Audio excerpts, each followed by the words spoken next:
एक माताजी ने आकर के मेरा स्वागत सम्मान किया। जब मैंने उनके विषय में जाना तो मैं भाव विभोर हो गया। ये वो माता हैं तुला बेहरा जी, जिनके पास अपना कुछ नहीं है। मुझे बताया गया कि वो भिक्षा मांगती है और तुला बेहरा जी ने भिक्षा मांग करके 1,00,000 रुपया इकट्ठा करके भगवान जगन्नाथ जी के चरणों में दिया।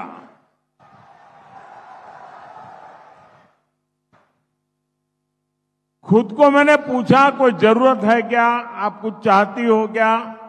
नहीं, बोले बस जगन्नाथ जी का आशीर्वाद चाहिए।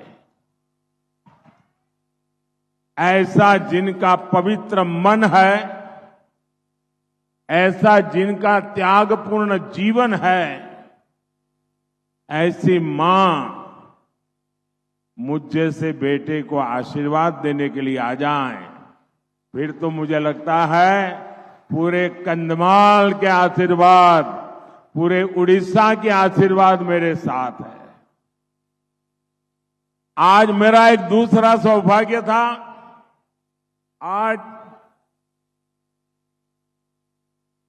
पूर्णामासी जानी शीघ्र कबीर के रूप में जानी जाती है। उड़ीसा में जो ग्रामीण भाषा है, जो ट्राइबल की बोलचाल की भाषा है, उसमें वो शीघ्र कविताएं बनाती है। साहित्य को उन्होंने पचाया है और मेरा सौभाग्य है कि हमें उनके पद्म अवार्ड देने का सौभाग्य मिला है। आज मुझे यहां तार उड़ा करके उनको सम्मानित करने का अवसर मिला, लेकिन वो मुझे अपने पैर नहीं छूने देती थी। बड़ी मुश्किल से मैंने उनके पैर छुए, वो मुझे रोक रही थी। ये जो हमारे यानी एक प्रकार से मातृशक्ति का साक्षात रूप, दोनों माताएं जब इस बेटे को आशीर्वाद देती है तो देश की करोड़ों करोड़ों माताएं, उनके आशीर्वाद जो मुझे मिलते हैं, मेरे मन को एक समाधान होता है। मैं हृदय से इन दोनों माताओं का श्रद्धापूर्वक प्रणाम करता हूं। भाइयों बहनों, कल शाम मैं भुवनेश्वर पहुंचा था और कल की शाम, भुवनेश्वर की शाम, क्या अद्भुत नजारा था।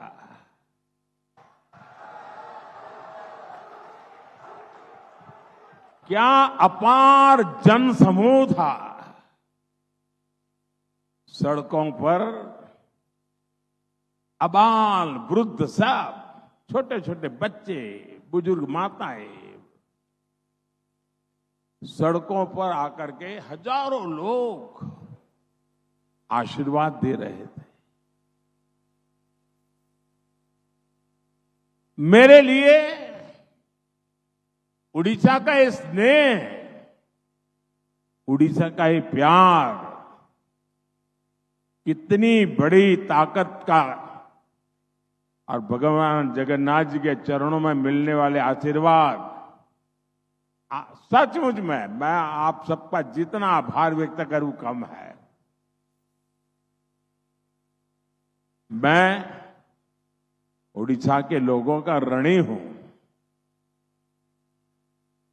आपने मुझे कर्जदार बना दिया है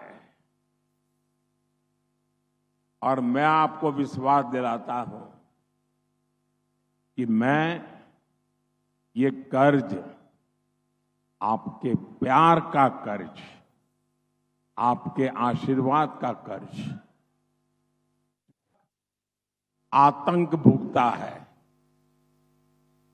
देश ने कितने ही आतंकी हमले झेले हैं, देश भूल नहीं सकता कि आतंकियों को सबक सिखाने के बजाय ये लोग आतंकी संगठनों के साथ बैठकें करते थे। 26/11 के मुंबई के भयंकर आतंकी हमले के बाद इन लोगों की हिम्मत नहीं पड़ी कि आतंक के सरपरस्तों को पर उन पर कार्रवाई करें। और क्यों?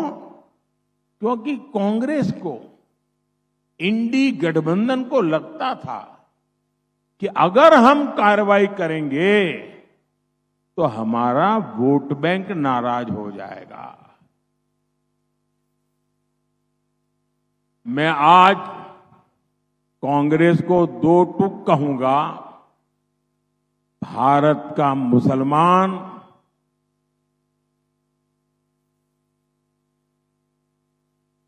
कांग्रेस की जो हरकतें हैं, उन हरकतों से वो इधर उधर जाएगा सब मानने की कोशिश मत कीजिए। और भाइयों बहनों, ये कांग्रेस के शाहजादे आए दिन बयानबाजी ठोक रहे हैं। आप उनके 2014 के चुनाव के भाषण देख लीजिए, 2019 के चुनाव भाषण देख लीजिए और 2024 के चुनावी भाषण देख लीजिए। वो ही स्क्रिप्ट पढ़ते जा रहे हैं और अभी चैलेंज कर रहे हैं। आप लिख के रखिए मेरे देशवासियों, हिंदुस्तान ने मन बना लिया है कि इस बार एनडीए 400 पार करने वाला है। भाजपा अपने सारे पुराने रिकॉर्ड तोड़ करके ज्यादा से ज्यादा सांसद के साथ आने वाली है। और कांग्रेस वाले ये भी लग ले कि इस चुनाव में कांग्रेस को लोकसभा की कुल संख्या के 10% चाहिए मान्य विपक्ष बनने के लिए। कांग्रेस वाले जरा कान खोल करके सुन लीजिए, ये देश ने तय किया है।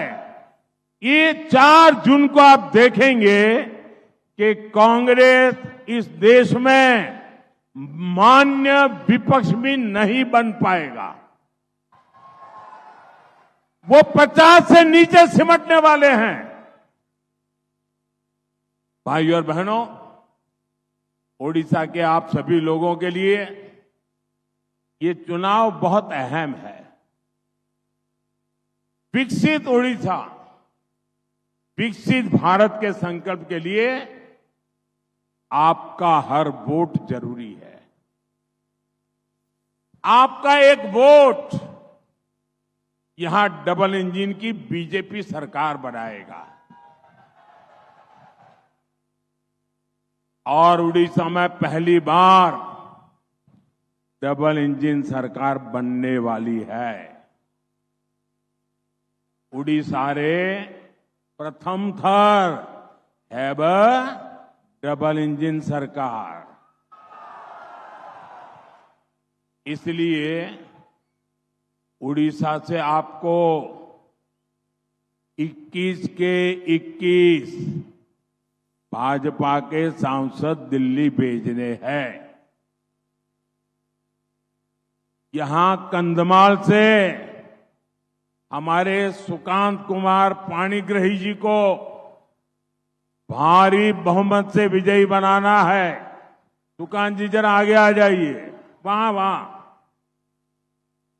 और यहां विधानसभा में भी जो भाजपा के उम्मीदवार हैं, उनको भी रिकॉर्ड वोटों से जिताना है। जरा एमएलए कैंडिडेट भी आगे आ जाए। जो एमएलए के कैंडिडेट है, जो चुनाव लड़ रहे हैं, बाकी लोग नीचे बैठिए। जो कैंडिडेट नहीं है वो बैठ जाइए। जो कैंडिडेट है वो आगे आ जाए, जो उम्मीदवार है वो आगे आ जाए, जो इस चुनाव लड़ रहे हैं वो आगे आ जाए। अब मैं 1 मिनट लेता हूं, इन सबके पास जाके मैं दोबारा आता हूं।